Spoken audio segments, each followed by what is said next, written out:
तो जय हिंद गाइस। तो यार आपको पता है कि NDA 152 के सेंटर आ चुके हैं और अब तो कॉल लेटर भी आ चुके हैं।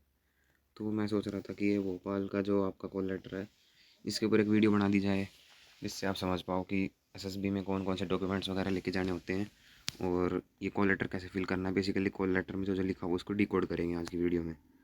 तो गाइस चलिए स्टार्ट करते हैं आज की वीडियो को। तो यार सबसे पहले तो ये बता देते हैं कि जो कॉल लेटर है आपको ज्वाइन इंडियन आर्मी की वेबसाइट पर मिल जाएगा। नीचे आप डाउनलोड्स वाले सेक्शन में जाओगे तो वहाँ से आप डाउनलोड कर सकते हो, या फिर आपको मेल भी आया होगा, वहाँ से भी आप डाउनलोड कर सकते हो। कोई बड़ी बात नहीं है, सबके लिए सेम ही आता है। आज के दिन 1-2 साल से सेम ही आने लग गया है सबके लिए। तो सबसे पहले ये बात कर लेते हैं कि आपको रिपोर्ट कहाँ करना है। पे लिखा हुआ you are required to report at ये गुफा मंदिर इन्फेंट्री लाइन्स वगैरह वगैरह, जहाँ पे भी आपको रिपोर्ट करना है। यहाँ पे एक बात लिखी हुई है गाइज कि आपको अपने अपने खुद के अरेंजमेंट्स पे पहुँचना है वहाँ पे। ये देख सकते हैं आप, यहाँ पे लिखा हुआ है।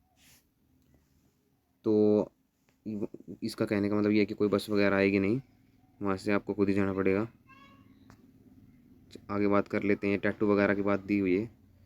देखिए अगर आपके पास टैटू है तो यार आपको ये डॉक्यूमेंट्स वगैरह फिल करके लेके जाने पड़ेंगे, वरना मोस्टली केसेस में शायद आपके पास ये टैटू वगैरह होंगे नहीं, तो कोई ज़रूरत नहीं, इन सबको इग्नोर कर दीजिए। बाकी यार बेसिकली बात करने वाले हैं कि यहाँ पे डॉक्यूमेंट्स क्या क्या चाहिए होंगे, क्योंकि कई लोगों को पता नहीं होता है कि यार कौन कौन से डॉक्यूमेंट लगेंगे भाई। तो भाई यहाँ पे बता देते हैं थोड़ा। तो सबसे पहले तो यार यहाँ पे लिखा हुआ है ये डॉक्यूमेंट चाहिए आपके पास, ये रहे।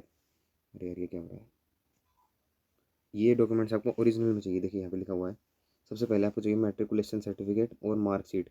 इसका मतलब ये है कि मैट्रिकुलेशन मतलब आपकी 10th की सर्टिफिकेट और मार्कशीट।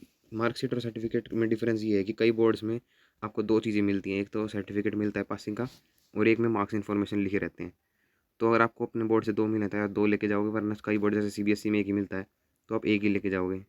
और उसके साथ साथ उसकी मिनिमम 2 फोटो कॉपी लेके जानी यहाँ पर लिखी भी हुई है। लेकिन यार मैं कहूँगा कि आप कम से कम 4-5 तो ले ही जाओ, बुरे वक्त में काम आ जाएगी, वरना वहाँ पे कैफ़े वगैरह में घूमते फिरोगे। ऐसे ही सेम 12th का सीन है, 12th का भी आपको सर्टिफिकेट और उसकी मिनिमम 3-4-5 फोटो कॉपी जितनी भी आपको लगनी है वो ले जाना।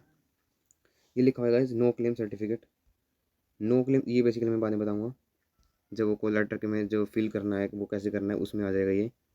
उसके बाद है वैलिड प्रूफ ऑफ आइडेंटिटी।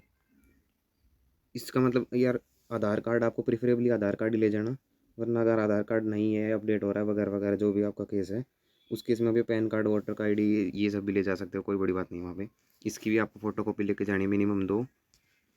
और उसके बाद ये सर्टिफिकेट वाला भी मैं भरूँगा, कॉल लेटर भरना होगा उसमें बता दूँगा। UPSC एडमिट कार्ड गाइस, जो आपने अपना इंडिया का रिटर्न का एग्ज़ाम दिया था उसमें जो आप एडमिट कार्ड लेके गए थे, उस एडमिट कार्ड को लेके जाना, उसके साथ 2 फोटो कॉपी इसकी रख लेना।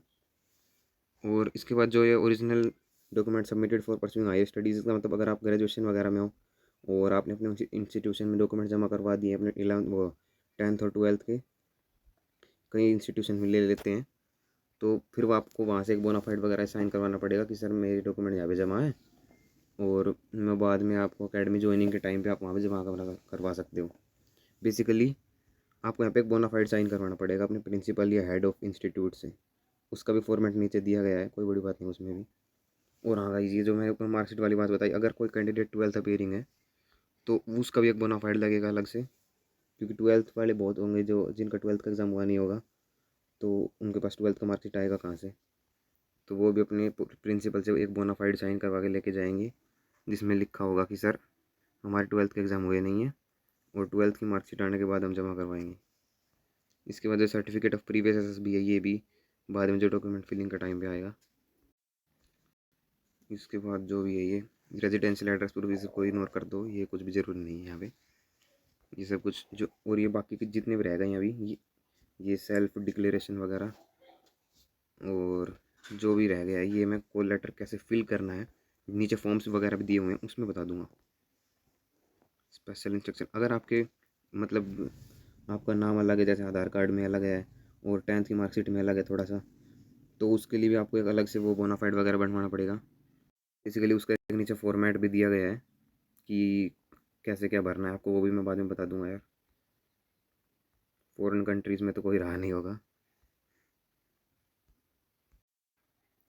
ये COVID-19 वगैरह की लिखी हुई है यार गाइज, इसको आप इग्नोर कर सकते हैं, कोई ज़रूरी नहीं है। ये RT-PCR की यार बता देता हूँ। RT-PCR और वैक्सीन का ये है, आपके पास 2 डोज़ का वैक्सीन सर्टिफिकेट होना बहुत ज़रूरी है। अगर नहीं है तो फिर आप एक RT-PCR रिपोर्ट बनवाओगे, जो कि आपकी डेट ऑफ रिपोर्टिंग से 72 आवर्स से पहले की होनी चाहिए। 72 आवर्स से ज़्यादा की नहीं होनी चाहिए पहले की। किसी भी आप मेडिकल क्लिनिक में जाके बोलोगे कि यार RT-PCR की रिपोर्ट बनाओ, वो बना देगा, कोई बड़ी बात नहीं है इसमें भी। वरना आपके पास वैक्सीन सर्टिफिकेट है तो आप वो लेके जाओगे 2 डोज़ का, और उसकी 1-2 फ़ोटो कॉपी ले जाना। और ये बहुत ज़रूरी है, इसके ऊपर भाई कई बार डॉक्यूमेंट आउट कर देते हैं एयरफोर्स में स्पेशली। मैंने भी देखे हुए हैं कई केसेस डॉक्यूमेंट आउट हुए वैक्सीन सर्टिफिकेट पे। तो बाकी प्रोसीजर लगा लिखा हुआ है। और यार अब आ जाते हैं टीए पे। जैसे टीए के यार, अगर आप परमानेंट कमीशन, जैसे एनडीए परमानेंट कमीशन ही है, तो आप अगर एनडीए के लिए पहली बार जा रहे हो और आपने टीईएस और जो नेवी 10+2 अपनी एंट्री होती है वो भी नहीं दी है, बेसिकली आप एसएसबी में ही पहली बार जा रहे हो, तो आप टीए के लिए एलिजिबल हो, यानी कि ट्रैवलिंग अलाउंस वो रेलवे के थर्ड टायर एसी तक के लिमिट तक का दिया जाता है। उसके लिए आपको टीए का फॉर्म जो नीचे दिया गया है वो भर के लेके जाना है। और उसके साथ अपने जो आपका बैंक अकाउंट है उसके पासबुक की फ़ोटोकॉपी लेके जानी है। पासबुक की फ़ोटोकॉपी नहीं है तो आप एक कैंसल्ड चेक भी लेके जा सकते हो। और वो जो अकाउंट है वो भी आपके नाम पे ही होना चाहिए, कैंडिडेट जो है उसके नाम पे वो अकाउंट होना चाहिए। ये एक टीए की एलिजिबिलिटी क्राइटेरिया, ये आपको फुलफिल करनी पड़ेगी तभी आपको टीए मिलेगा भाई।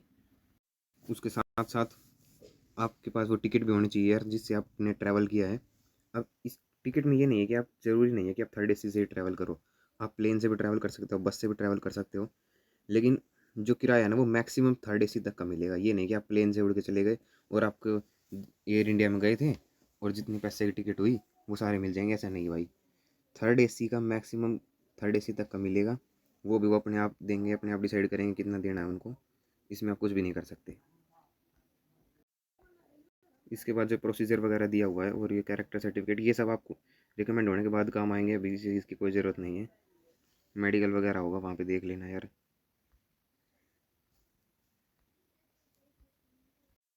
मेडिकल का थोड़ा सा बता देता हूँ यहाँ पे, टीईएस और जो एनडीए का मेडिकल का थोड़ा सा पैरेलल चलता है। जैसे टीईएस और एनडीए के जो पैरेलल कोर्सेज हैं, टीईएस केसेस भी पहले तो नहीं होगी, ऑब्वियसली पहले एनडीए की होती है।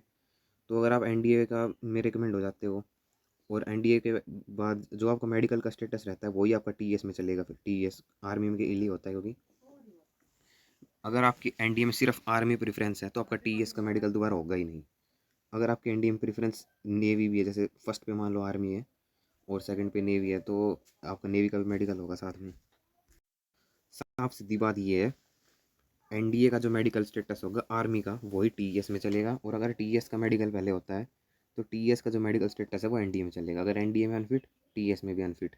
अगर एनडीए आर्मी में फिट हो गए, टीईएस का मेडिकल दोबारा नहीं देना पड़ेगा, टीईएस में भी फिट डिक्लेयर हो जाओगे भाई। ये है साफ सीधा फंडा। और बाकी अगर कोई डाउट हो तो आप कमेंट सेक्शन में पूछ सकते हैं, कोई बड़ी बात नहीं है। ये आपका जो भी आपका सामान वगैरह होगा इसके लिए आप खुद रिस्पॉन्सिबल, ये लिखा है। मोबाइल फ़ोन्स तो आपके डिपॉजिट कर लिए जाएंगे पहले दिन।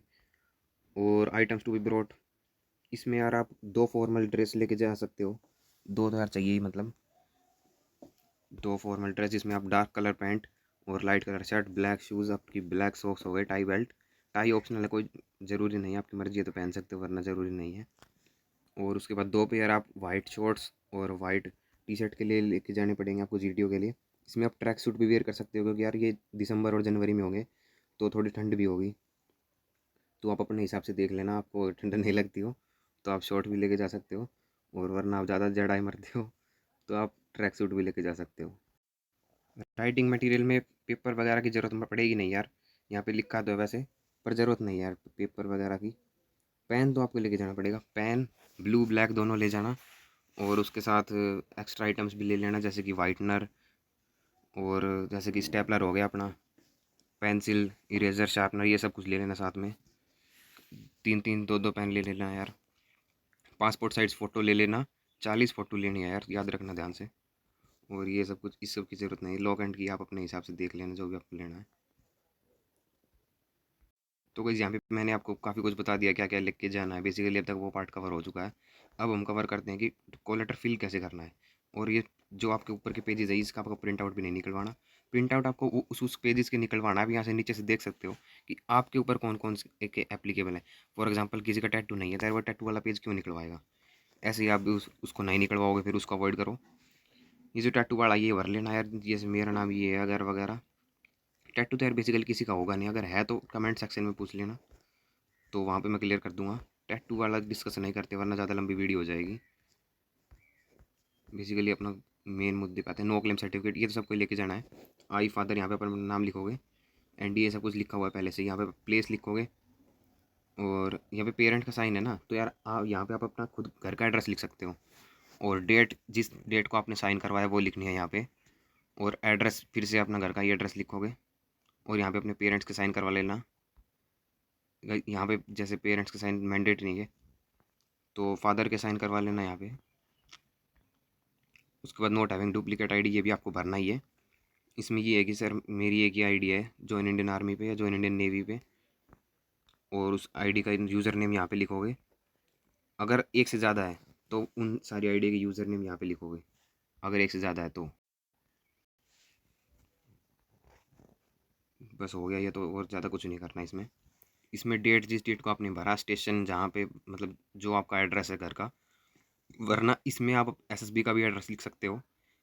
बेसिकली बात ये है कि जिसमें आपके पेरेंट्स वगैरह के साइन है ना, उसमें आप अपना घर का एड्रेस भी लिखना पड़ेगा। और जिसमें आपके साइन है वहाँ पे आप एसएसबी का लिखो चाहे घर का लिखो, कोई सा भी लिख सकते हो, आपकी मर्जी है। नेम, कोर्स जो भी है, ND-152, रोल नंबर यूपीएससी वाला लिख लेना यहाँ पे। उसके बाद जिसने सबमिट कर दिए हैं हायर स्टडीज़ के लिए, उसके लिए ये डॉक्यूमेंट आ गया है। अपना नाम लिखोगे, इसके अपने पेरेंट्स का नाम लिखोगे और यहाँ पे अपने कॉलेज का नाम लिखोगे और किस कोर्स में पढ़ रहे हो वो लिखोगे। और उसके बाद आपने मार्कशीट किस लिए सबमिट करवाई, कहाँ पे सबमिट करवाई है वो लिखोगे। और ये मार्कशीट सबमिट हो चुकी हैं ये लिखोगे। उसके बाद प्रिंसिपल के साइन यहाँ पे करवाओगे, एड्रेस लिखोगे, डेट लिखोगे और स्टैंप मरवाओगे। ये आपको करवाना पड़ेगा। और जो 12th अपीयरिंग वाले हैं वो ये भरेंगे, अपना नाम लिखोगे। ये सब तो भर ही लोगे यार, इस क्लास में है। और भी लिख सकते हो कि एग्ज़ाम कब तक कंडक्ट होंगे। यार मेरे हिसाब से डेट शीट तो अब तक आई नहीं है, पता नहीं यार, मैंने देखी नहीं है। तो यहाँ पे अप्रैल मई जो भी कुछ लिखना चाहते लिख सकते हो, कोई इससे ज़्यादा फ़र्क पड़ेगा भी नहीं। यहाँ पे आप अपने स्कूल का प्रिंसिपल का साइन करवाओगे और स्टैंप मरवाओगे, एड्रेस लिखोगे और डेट लिखोगे। ये आप 12th अपीयरिंग वाले को करना है, ये बाकी को इग्नोर करना है। ये 12th अपीयरिंग वाले को ये भी भरना है, यहाँ पे नाम वगैरह जो भी लिख के। और प्लेस, डेट, इस ये आपका खुद का सर्टिफिकेट है बेसिकली कि मैं ये सर्टिफाई करता हूँ कि मैं 12th में पढ़ रहा हूँ, और मैं बाद में डॉक्यूमेंट्स सबमिट करवा दूँगा। साइन करोगे यहाँ पे। इस ये आ जाते हैं रिपीटर्स के लिए भाई, फ्रेशर्स इसको इग्नोर कर दे पेज को। इसको रिपीटर्स को यहाँ पे अपना नाम लिखना है, एंट्री लिखनी है, रोल नंबर। उसके बाद ये लिखना है कि प्रीवियस एसएसबी कहाँ कहाँ पे दे चुके हैं, सीरियल नंबर 1 2 3 4 5, क्या एंट्री थी, जैसे एनडीए था, टीईएस था या नेवी 10+2 था, एसएसबी सेंटर कहाँ पे था, इलाहाबाद, भोपाल, बेंगलोर जो भी था, उस एसएसबी का आप यहाँ पे नंबर लिखोगे, बैच नंबर क्या था और आपका चेस्ट नंबर क्या था। बेसिकली अगर आप कॉन्फ्रेंस आउट हुए थे तो आप कॉन्फ्रेंस वाला चेस्ट नंबर लिखोगे, स्क्रीन आउट हुए थे तो स्क्रीनिंग वाला वो चेस्ट नंबर लिखोगे। डेट ऑफ वो बैच क्या था, जैसे कि किसी का बैच था जैसे कि 10 जनवरी से 15 जनवरी तक, 14 जनवरी तक था, तो वो यहाँ पे ऐसे लिख देगा। रिजल्ट क्या था भाई, कॉन्फ्रेंस आउट हुए थे, स्क्रीन आउट हुए थे, रिकमेंड हुए थे, जो भी है लिख देना यहाँ पे। उसके बाद प्लेस, अपना जगह एड्रेस लिखोगे, अपना डेट लिखोगे और साइन मारोगे। हूमेवर इट में कंसर्न, ये क्या आ गया भाई, ये पासपोर्ट वालों का है, ये फ़ॉरन का है, ये नहीं भरना आपको। अगर आप फ़ॉरन में रह चुके हो तो आपको भरना है। फ़ॉरन में रह रहे हो तो फ़ॉरन से एसएसबी देने आ रहे हो तो भाई ये भरना है आपको। एम्प्लॉय क्लियरेंस, ये जो सर्विंग है एनडीए वाला तो कोई सर्विंग होगा। फिर भी अगर कोई सर्विंग है तो वो यहाँ पे अपना नाम लिखेगा, एड्रेस लिखेगा, किस कंपनी में काम करता है वो लिखेगा, क्या पोजीशन पे काम करता है। और जैसे कि सर्विंग है तो फ्रॉम तो नहीं आएगा यहाँ पे। और ये बेसिकली कंपनी से आपको साइन करवाना है, जैसे कि ऑफिस स्टैंप हो गया ना, ये किसका सिग्नेचर करवाना है, सर्टिफिकेट ऑफ क्लियरेंस की। कंपनी ने मुझे क्लियर दे दिया है कि मैं एसएसबी देने आ सकता हूँ, ऐसे कंपनी के कहने पे ही मैं आ रहा हूँ, कंपनी की इजाज़त है मुझे, ये आपको बताना है यहाँ पे। नो रिस्क सर्टिफिकेट ये भी आपको भरना है भाई, सबको ही भरना है ये। यहाँ पे अपना नाम वगैरह लिख देना यार, प्लेस, अपना एड्रेस साइन मार देना, और पेरेंट्स के भी साइन मरवा लेना। यहाँ पे एड्रेस लिख लेना, डेट, एड्रेस जो भी है, अंडरटेक, ये भी सबको भरना है। यहाँ पे नाम वगैरह लिख लेना, एंट्री, जैसे कि यहाँ पे एनडीए के एसएसबी देने जा रहे हो, यहाँ पे पेरेंट्स का नाम लिख लेना। बेसिकली जहाँ पे आपको पेरेंट्स का नाम लिखने में बोल रहा हूँ ना, प्रेफरेबली आप फादर का नाम लिख लेना वहाँ पे। अगर फादर नहीं है तो आप मम्मी का भी नाम लिख सकते हो। वरना जो भी आपके गार्जियन है उनका नाम लिख सकते हो और यहाँ पे साइन करवाओगे। ये तो सब में कॉमन है यार। हाँ, ये टी ए का आ गया है शायद, 1 मिनट रुको यार। ये जो टी ए का आ गया है ये फ्रेशर्स के लिए है, रिपीटर्स जिसको। और हाँ, ये फ्रेशर्स को भर के लेके जाना है। फ्रेशर्स इसमें बैच नंबर तो यार वहाँ पे जाके आपको पता चलेगा, तो इसको आप खाली छोड़ देना। स्टेज चेस्ट नंबर भी आपको वहीं पे जाके पता चलेगा। नेम आप यहाँ पे लिख लो ना, अपनी ईमेल आईडी, मोबाइल नंबर, अपना अकाउंट होल्डर का नाम जो कि आपका ही होना चाहिए, बैंक अकाउंट नंबर, यहाँ पे आपको नंबर्स में लिखना है, यहाँ पे आपको फिगर्स में लिखना है। IFSC कोड लिख लेना, बैंक का नाम क्या है, ब्रांच क्या है, वो सब लिख लेना। यहाँ पे आपके पास सबसे पास जो रेलवे स्टेशन है वो कौन सा है वो लिख लेना। और किस ट्रेन से आप आए थे, उस कहाँ से चढ़े, कहाँ पे उतरे, डेट ऑफ जर्नी किस तारीख को आए थे, कौन सी क्लास में ट्रैवल करके आए, एक साइड का किराया कितना था, ध्यान से रखना यार। यहाँ पे एक साइड का पूछा है तो एक साइड का ही लिखना। ट्रेन नंबर, ट्रेन का नाम और PNR नंबर, ये आपको टिकट पे मिल जाएगा। और बेसिकली आपको टिकट भी यहाँ पे स्टेपल करनी है साथ में, तो वो टिकट से देख के लिख लेना। रिजर्वेशन कोटा जनरल में की, तत्काल में की, ये यार कन्फर्म स्टेटस बता देना कि कन्फर्म ही है या फिर वेटिंग है, जो भी है। अगर बस से आए थे तो यहाँ पे बस का भरना है भाई, बस का नंबर, टिकट नंबर, पैसे कितने लगे एक साइड के। और अगर फ़्लाइट से आए हो तो कहाँ से उड़े, कहाँ पे उतरे, ये आपको यहाँ पे भरना है। PNR भरना है यहाँ पे। उसके बाद ये जो है, जैसे कि सर मैं परमानेंट कमीशन के लिए पहली बार आ रहा हूँ तो ये मिलेगा ऐसे ऐसे, ये सब कुछ आपको भरना है यहाँ पे। ये आपको कुछ भी नहीं भरना है। To be filled by account clerk लिखा है, ये वो भरेंगे अपने आप, इसको आपको छेड़ना नहीं है। ये आ गया भाई कैरेक्टर सर्टिफिकेट्स फॉर कमीशन, ये आपको अकेडमी ज्वाइनिंग के टाइम काम आएगा, इसको अभी से इग्नोर करें। ये बेसिकली रिकमेंडेशन के बाद वो अपने आप करवा देंगे यार, इसको ऑफिस से मत कर ले जाना कुछ भी। यहाँ पे application of change of address, अगर किसी का एड्रेस चेंज हुआ है तो सर ये पुराना एड्रेस ये था, नया एड्रेस ये है, रेजिडेंशियल एड्रेस बेसिकली, तो वो आप यहाँ पे कर सकते हो। सर यहाँ पे मैंने बता दिया आपको कि आपको क्या क्या डॉक्यूमेंट्स लेके जाना है, क्या क्या आप कैसे आपको फिल करना है। और अब आप ये देख लेना कि आपको कौन कौन से पेज प्रिंट करवाने, वरना आप के 22 पेज प्रिंट करवाने बैठ जाओ, ऐसे नहीं है भाई।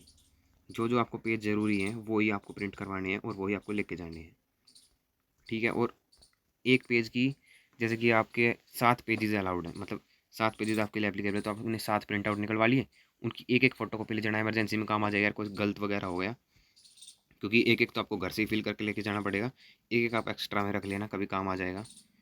बाकी अगर आपको अभी भी कोई डाउट हो तो आप नीचे कमेंट सेक्शन में लिख लेना, और इस वीडियो को ज़्यादा से ज़्यादा शेयर करना है, जिसको भी ज़रूरत हो उसके साथ शेयर कर देना इस वीडियो को, क्योंकि काफ़ी बच्चों को पता नहीं होता, स्पेशली फ्रेशर्स को तो बिल्कुल भी नहीं पता होता यार, मेरे को भी नहीं पता था अपने पहले अटैम्प्ट में, तो काफ़ी हेल्पफुल रहेगा उनके लिए। और इसी के साथ इस वीडियो को एंड करते हैं यार। ऑल द बेस्ट, SSB ढंग से देना। और बाकी अगर आपका और कोई सेंटर है, इलाहाबाद, बेंगलोर, जालंधर या फिर एयरफोर्स का भी है, तो वो भी हम डिस्कस कर सकते हैं। आप नीचे कमेंट सेक्शन में ज़रूर बताना भाई, अगला अगर आपको लेटर कोई डिस्कस करवाना चाहते हो तो वो किस सेंटर का है। इसी के साथ वीडियो को जय वो एंड करते हैं भाई। जय हिंद, जय भारत, ऑल दी बेस्ट।